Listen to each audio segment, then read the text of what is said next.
Good morning students. आज की हमारी क्लास कक्षा 12 के लिए है। कक्षा 12 का लगभग मैंने सारा सिलेबस कंप्लीट कर दिया है और जो छात्र अभी अभी मेरे साथ जुड़े हैं वो उस सारे सिलेबस को, होल सिलेबस जिसमें रेनबो बुक, पैनोरमा बुक, सारे लेसन्स कंप्लीट हो गए हैं, पॉइंट्स कंप्लीट हो गई हैं, क्वेश्चन आंसर्स भी कंप्लीट हो गए हैं। ये सभी आपको मेरे चैनल की प्लेलिस्ट में मिलेंगे। प्लेलिस्ट खोलना आसान है। सबसे पहले आप मेरे चैनल को सब्सक्राइब कीजिए। सब्सक्राइब करने के बाद मेरा फोटो है, उस फोटो को आप क्लिक कीजिए। फोटो को क्लिक करते ही आपको ऊपर दिखेंगे कुछ शब्द, होम, वीडियोस, प्लेलिस्ट। आप प्लेलिस्ट को क्लिक कीजिए। वहां उस प्लेलिस्ट में कक्षा 9, 10, 11 और 12 4 क्लासेस के वीडियो हैं। हर क्लास वीडियोस के सामने नाम लिखा हुआ है। आप कक्षा 12 का वीडियो खोले तो आपको तकरीबन 71 और 70 videos they are available for you in the playlist of my YouTube channel. लेकिन उसके लिए पहले आपको मेरा चैनल सब्सक्राइब करना होगा और सारी वीडियोस फिर आपके पास होंगी। आप अपनी पढ़ाई कंटिन्यू कर सकते हैं, क्योंकि अभी भी हमारे स्कूल 15 जनवरी के बाद ही ओपन होंगे। तो आप ऑनलाइन क्लासेस के थ्रू अपनी पढ़ाई को कंटिन्यू करें। आज का हमारा टॉपिक है एक्सेप्टिंग एंड डिक्लाइनिंग इनविटेशन। किसी निमंत्रण को स्वीकार करना, एक्सेप्ट करना, और डिक्लाइन, अस्वीकार करना। इनविटेशन, कोई भी आपको निमंत्रण आए, उस निमंत्रण को स्वीकार करना या अस्वीकार करना। तो ये जो पार्ट है एक्सेप्टिंग एंड डिक्लाइनिंग इनविटेशन, ये हमारे शॉर्ट कॉम्पोजिशन जो कि 4 नंबर का है हमारे सिलेबस में, कक्षा 12 के सिलेबस में। शॉर्ट कंपोजिशन नहीं है, ये कंपोजिशन कहना गलत है, शॉर्ट कॉम्पोजिशन का पार्ट है ये 4 नंबर का। और इस शॉर्ट कॉम्पोजिशन में देखो कौन कौन सी चीजें हैं। Notice, advertisement, reply to an invitation और पोस्टर। तो एडवर्टाइजमेंट नहीं है, एडवर्टीजमेंट, इनवाइटेशन नहीं है, इनविटेशन। तो नोटिस ये आपको मिलेगा, मेरे प्लेलिस्ट आप खोलेंगे तो नोटिस राइटिंग आपको मिलेगा।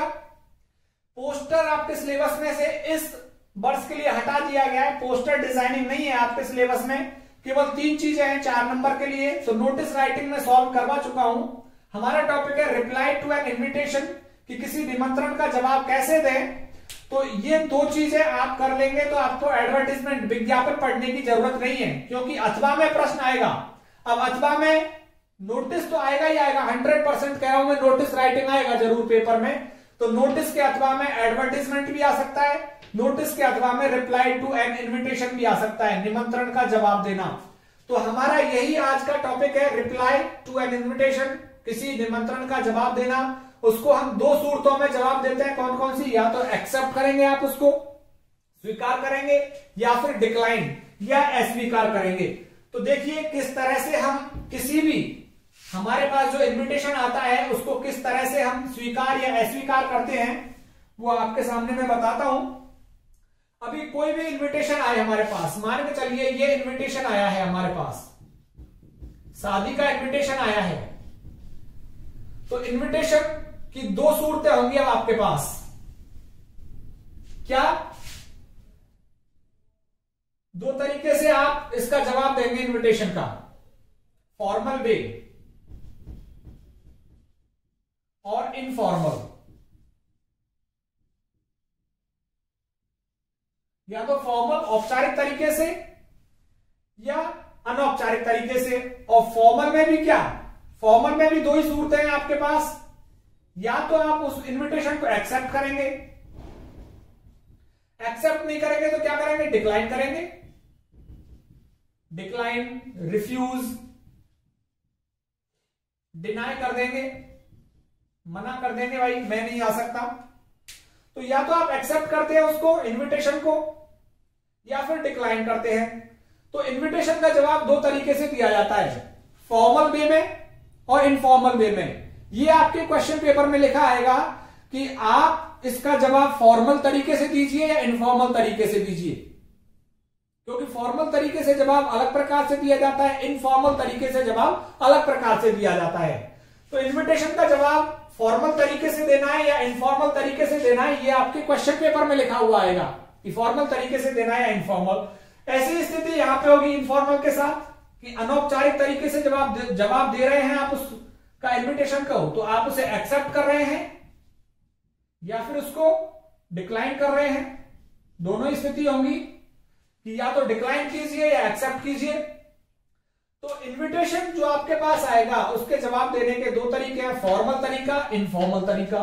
फॉर्मल में आप उसे स्वीकार कर रहे हैं या अस्वीकार कर रहे हैं, इनफॉर्मल में आप उसे स्वीकार कर रहे हैं या अस्वीकार कर रहे हैं। तो अपने पास 4 प्रकार से रिप्लाई करना है। 4 प्रकार कैसे हो गए? ये हो गए 4 प्रकार, नंबर 1, नंबर 2, नंबर 3, नंबर 4। सीधी सीधी गणित लगाते हैं हम कि फॉर्मल वे में 2 तरीके से, या तो एक्सेप्ट कीजिए या डिक्लाइन कीजिए। इनफॉर्मल वे में 2 तरीके से, एक्सेप्ट कीजिए, डिक्लाइन कीजिए। तो सबसे पहले हम चर्चा करते हैं फॉर्मल तरीके की कि फॉर्मल तरीके में क्या किया जाता है, किस तरह से आप फॉर्मल वे में उसको एक्सेप्ट करेंगे या डिक्लाइन करेंगे। तो पहले एक्सेप्ट करने वाली बात को ले लेते हैं।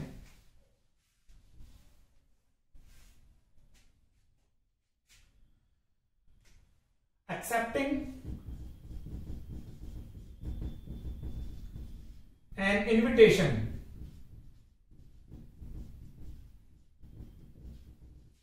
in a formal way।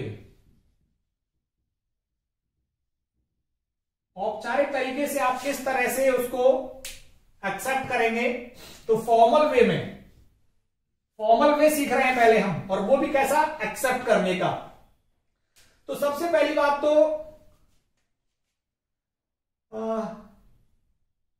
We use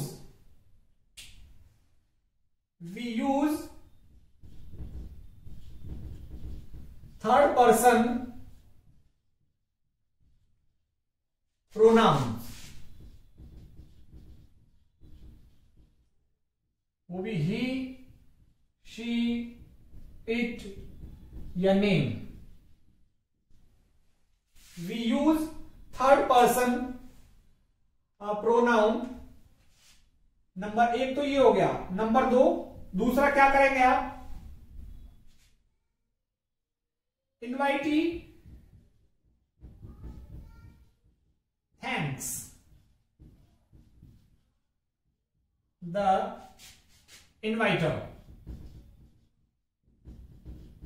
invitee कह लीजिए चाहे गेस्ट कह लीजिए, क्योंकि अब मेरे पास निमंत्रण आया है तो मैं गेस्ट हो गया ना, तो इनवाइटी हो गया मैं। और इनवाइटर कौन है? जिसने मुझे निमंत्रण दिया। तो यहां इनवाइटर को क्या कहते हैं? होस्ट। तो इनवाइटी थैंक्स करेगा, धन्यवाद देता है किसको? इनवाइटर को। ठीक है। नंबर 3, फॉर्मल वे में क्या करेगा?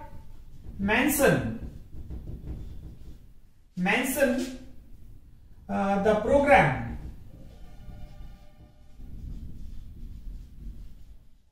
या फंक्शन with its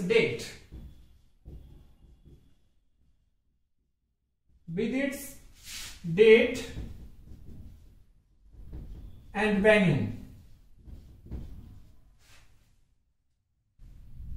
ये आपको कहां मिलेगा कि प्रोग्राम, जिस कार्यक्रम के लिए तुमको आमंत्रित किया है, जिस फंक्शन में तुमको आमंत्रित किया है, या जिस ओकेजन भी कह सकते हैं हम इसको, ओकेजन,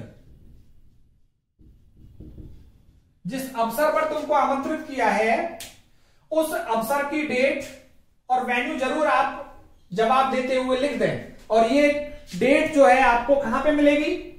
प्रश्न में मिलेगी। स्थान भी कहां पे मिलेगा? प्रश्न में मिलेगा। तो सबसे पहला तो ये तो इंपॉर्टेंट है ही, फॉर्मल वे में जब आप आंसर देंगे, एक्सेप्ट करेंगे, तो सबसे पहले तो थर्ड पर्सन का यूज कीजिए। दूसरा, इनवाइटी थैंक्स द इनवाइटर, गेस्ट धन्यवाद देता है निमंत्रण देने वाले के लिए, तो तुमने मुझे निमंत्रण दिया, बहुत बहुत धन्यवाद। फिर चर्चा कीजिए किसकी? मेंशन द प्रोग्राम, कार्यक्रम की चर्चा कीजिए, फंक्शन की चर्चा कीजिए आप with its date and venue. Date लिखिए उसमें आपके आंसर में, वेन्यू जगह भी लिख दीजिए। और इंपॉर्टेंट चीज क्या है? At the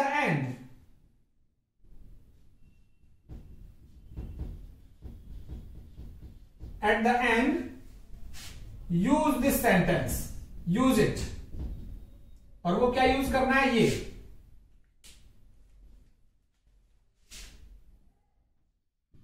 he has a great pleasure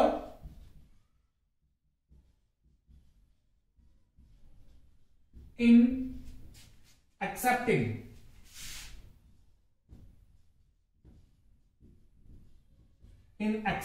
the invitation।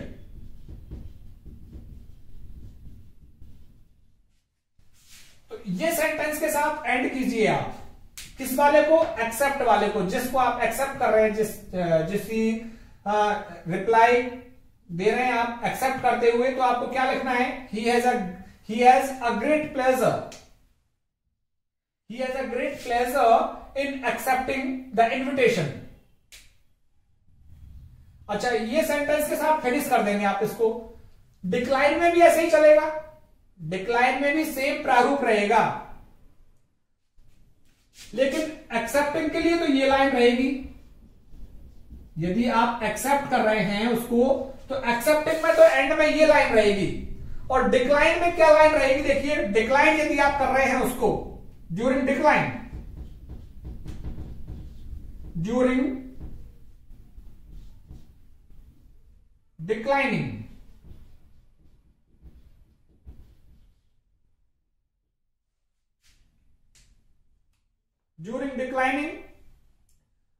एक तो आप डिक्लाइन करेंगे, डिक्लाइन का कारण आपको बताना पड़ेगा।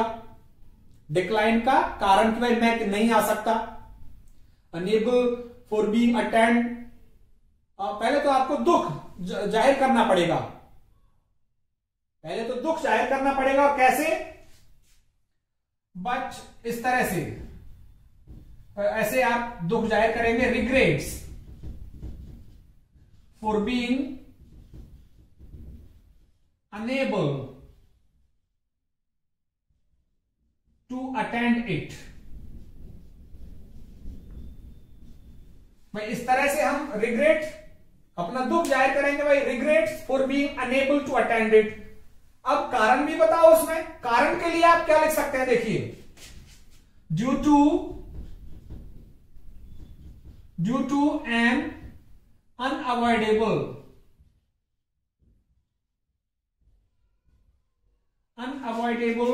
work on the same day।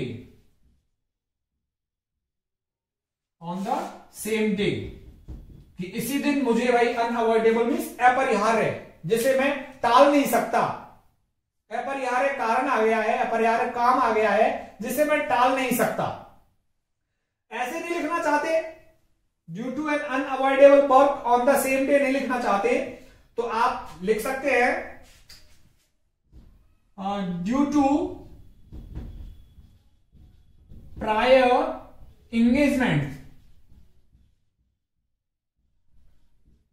Due to prior engagements and busy schedule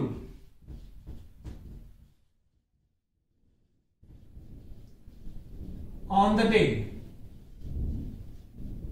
तो दो चीजें आप लिख सकते हैं, क्योंकि कारण आपने एक्सेप्ट किया, तब तो आप सीधा अंत कर दीजिए, he has a great pleasure in accepting the invitation. दूसरा, आप डिक्लाइन कर रहे हैं उसको, डिक्लाइन कर रहे हैं तो डिक्लाइन करने का कारण बताओ भाई। अस्वीकार कर रहे हैं आप उसको, तो अस्वीकार करने के कारण या तो आप ये लिख दें regrets for being unable to attend it due to an unavoidable work on the same day, कि इसी दिन मेरे पास अनअवॉइडेबल नहीं टालने वाला काम आ गया है, मतलब उस काम को मुझे करना ही है, इसलिए मैं इस दिन आने में असमर्थ हूं।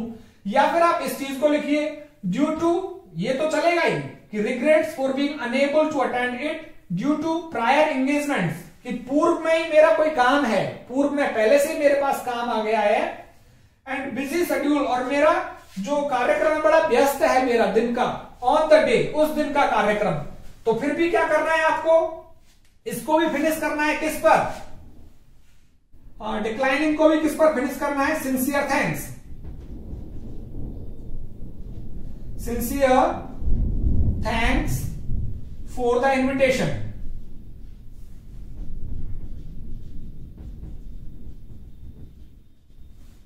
Sincere thanks for the invitation, और best wishes, best wishes, with best wishes कर देते हैं, चलो विद बेस्ट विशेष। फिर भी आप शुभकामनाएं तो दीजिए, नहीं जा पा रहे हैं आप, डिक्लाइन कर रहे हैं, तो फिर भी अंत किस पे करना है, sincere thanks for the invitation, full stop, with best wishes. Best wishes नहीं लिखना चाह रहे तो क्या लिख सकते हैं हम, हार्टिएस्ट, हार्टिएस्ट कॉन्ग्रेचुलेशंस,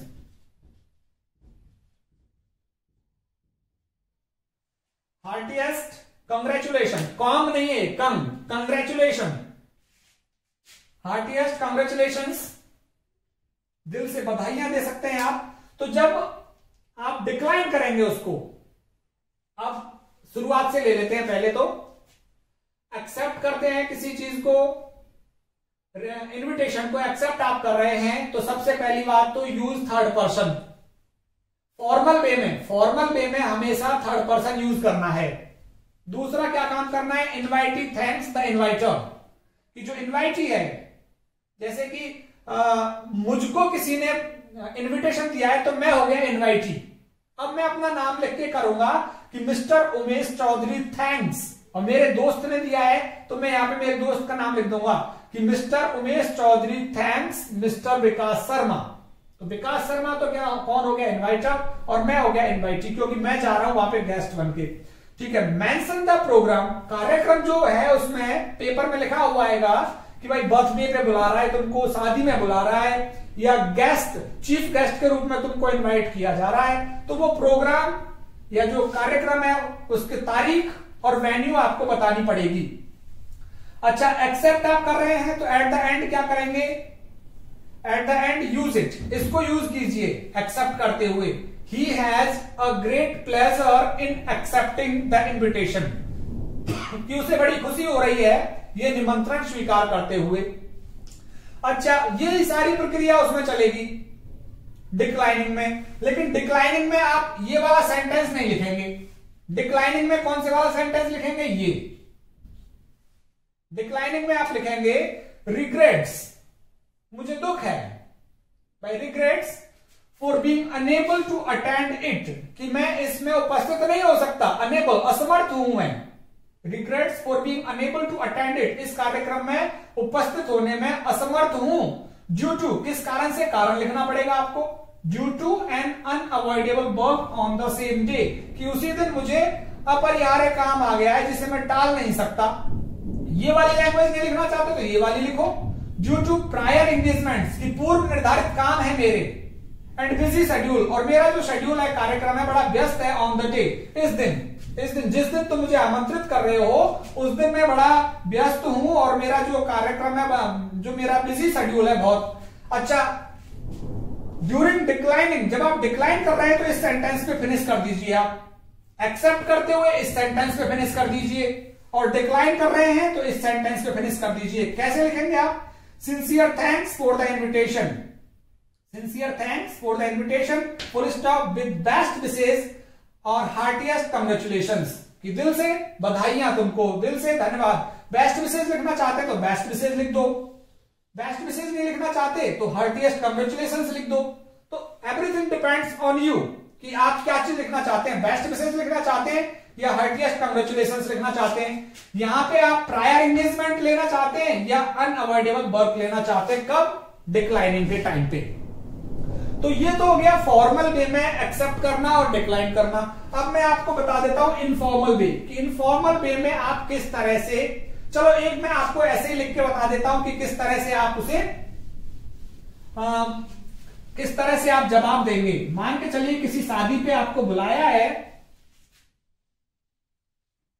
शादी में आपको बुलाया है, जैसे मुझे बुलाया है शादी में, तो मैं कैसे लिखूंगा? अभी मैं एक्सेप्ट कर रहा हूं उसको, इनविटेशन को कैसे लिखूंगा? Mr Umesh Chaudhary thanks, Mr BK Sharma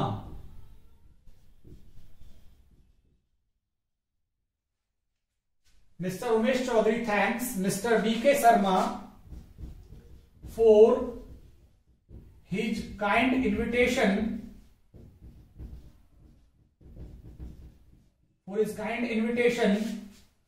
on the occasion of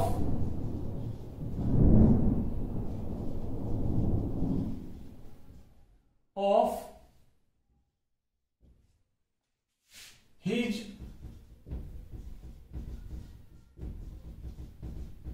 brother's wedding on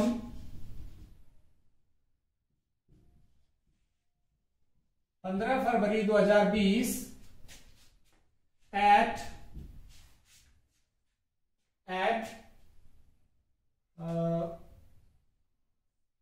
Jhankar hotel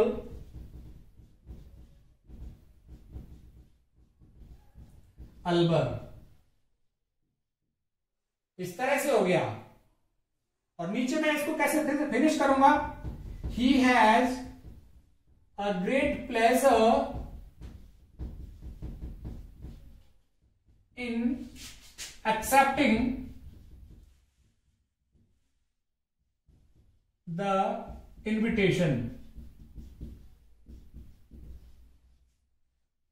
He has a great pleasure in accepting the invitation।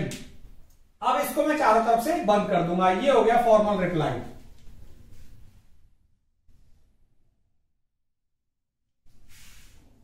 यहां पे आप बढ़ाना चाहते हो तो इसको बढ़ा दो। Best wishes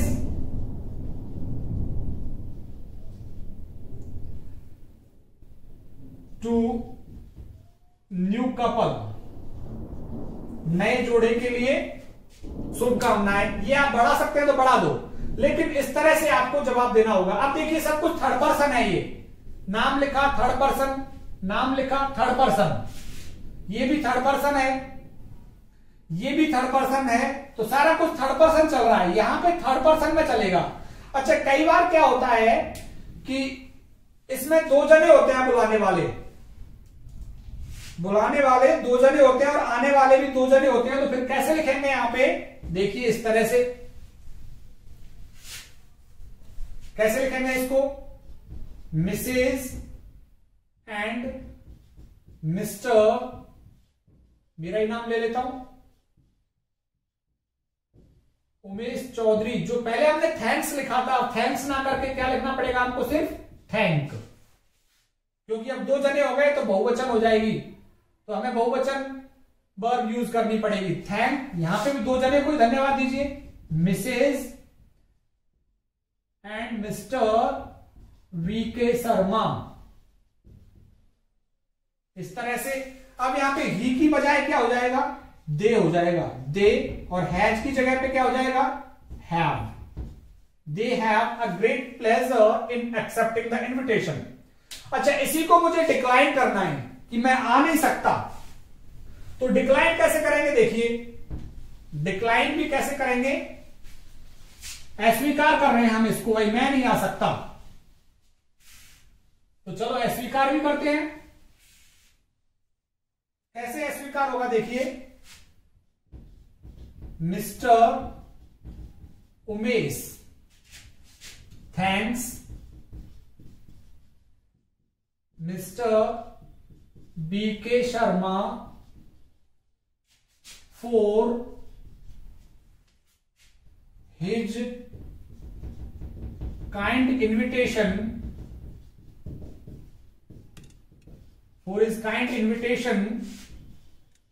on the occasion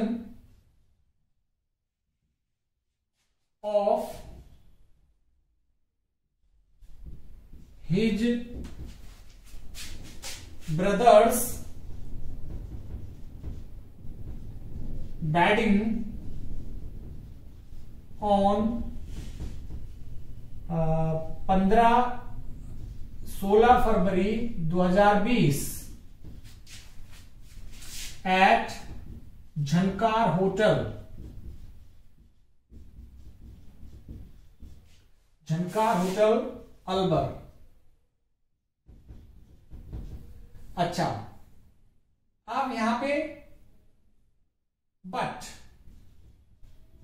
अब यहां पे बट से स्टार्ट कर दीजिए।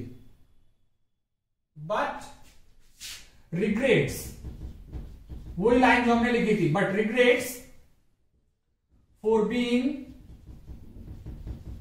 Enable to attend it,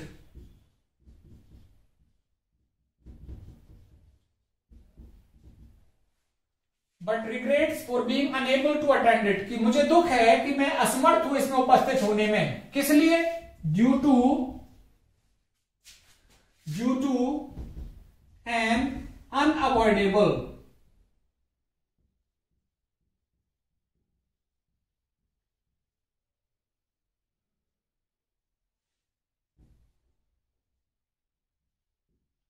due to an unavoidable work on the same day। नीचे वो लिखें, सिंसियर थैंक्स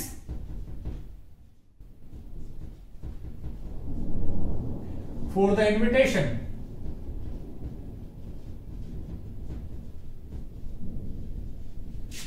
और यहां पे वही हार्टीएस्ट कंग्रेचुलेशंस। इस तरह से आप देखें और फिर इसको चारों तरफ से बंद कर दीजिए।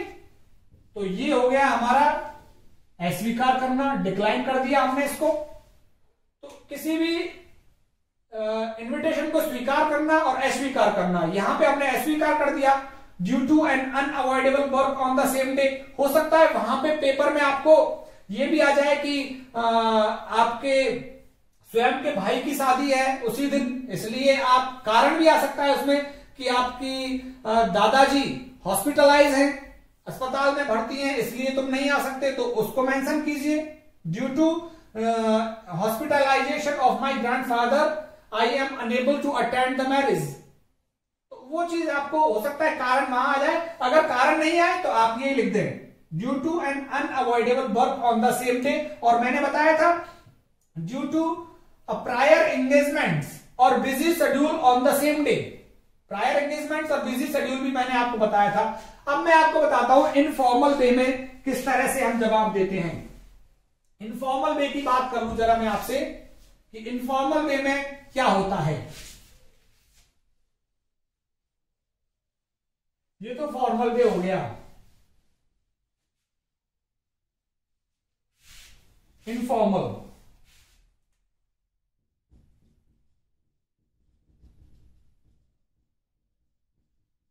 अनौपचारिक तरीका। सबसे पहली बात, नंबर 1, यूज फर्स्ट और second person pronoun.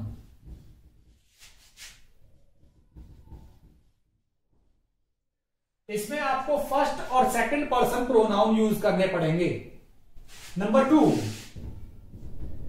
It is written, ये लिखा जाता है।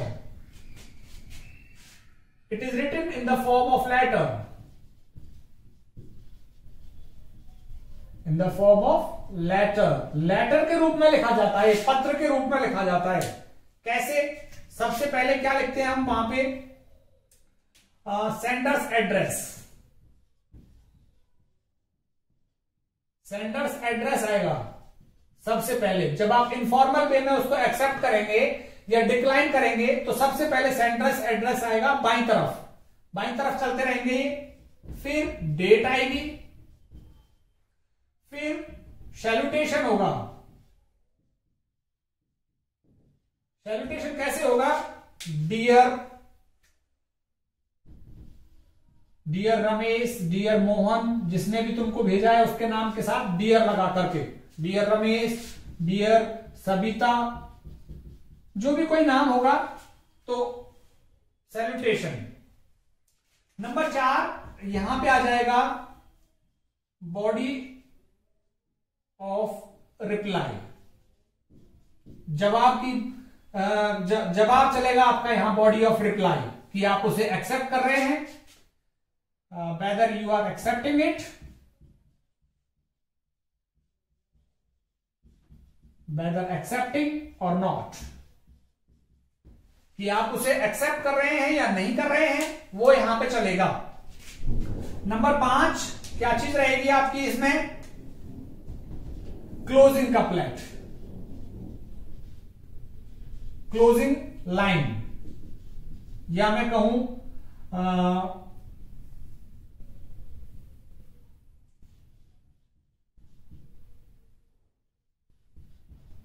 कर्टियस एंडिंग, शिष्टाचार वाली एंडिंग, और वो भी कैसे, लिख करके with best wishes, with best wishes ऐसा लिख सकते हैं आप अंत में।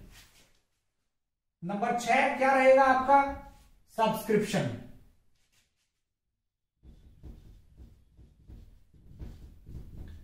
सब्सक्रिप्शन क्या होता है, योर्स सिंसियरली करके, योर्स सिंसियरली, योर्स सिंसियरली करके होता है सब्सक्रिप्शन। और नंबर 7 पे आएगा नेम, नेम ऑफ रिप्लायर, उत्तरदाता का नाम, जवाब देने वाले का नाम।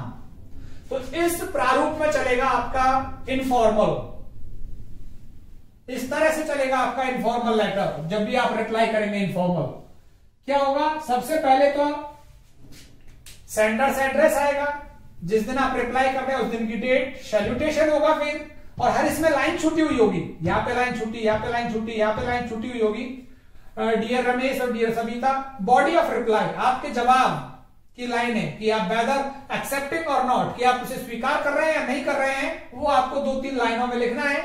क्लोजिंग लाइन जो कि कर्टियस एंडिंग होगी, वो किससे होगी, विद बेस्ट विशेष, ये फिक्स लाइन है, with best wishes. Subscription fix है, योर्स सिंसियरली करके, और नाम आएगा, जो भी कोई उस लेटर को रिप्लाई कर रहा है उसका नाम आएगा। तो ये 3 चीजें तो फिक्स हो गई, 5, 6 और 7 पॉइंट फिक्स हो गए। पहला, दूसरा, तीसरा भी फिक्स है कि ये तो हमने ही आपको लिखने ही लिखने हैं, और ये कुछ बना के आपको लिखना पड़ेगा। फिर ये फिक्स है, यहां पे 2 से 3 लाइनें रिप्लाई में आप एक्सेप्ट कर रहे हैं या डिक्लाइन कर रहे हैं, वो आपको लिखना पड़ेगा। ये मैं इनफॉर्मल आपको तरीका सिखाऊंगा। अगली वीडियो में मैं फॉर्मल पे भी आपको बता दूंगा। दोबारा से एक क्वेश्चन फॉर्मल पे का कर लेंगे, जिसमें हम एक्सेप्ट करेंगे और डिक्लाइन भी करेंगे, और इनफॉर्मल वे का भी कर लेंगे कि हम उसे एक्सेप्ट कर रहे हैं या डिक्लाइन कर रहे हैं। तो मैं एक नेक्स्ट वीडियो आपको फिर से एक इसकी बना दूंगा, एक्सेप्टिंग एंड डिक्लाइनिंग इन्विटेशन। तो आपको ये वीडियो मेरा पसंद आया है तो आप मेरे चैनल को सब्सक्राइब करें। सब्सक्राइब करने के बाद आप अपने दोस्तों के साथ शेयर जरूर करें, क्योंकि 4 नंबर का प्रश्न एक इस पर आधारित हमारा हो सकता है। आप सभी मेरे साथ बने रहे, इसका आपके लिए बहुत बहुत धन्यवाद।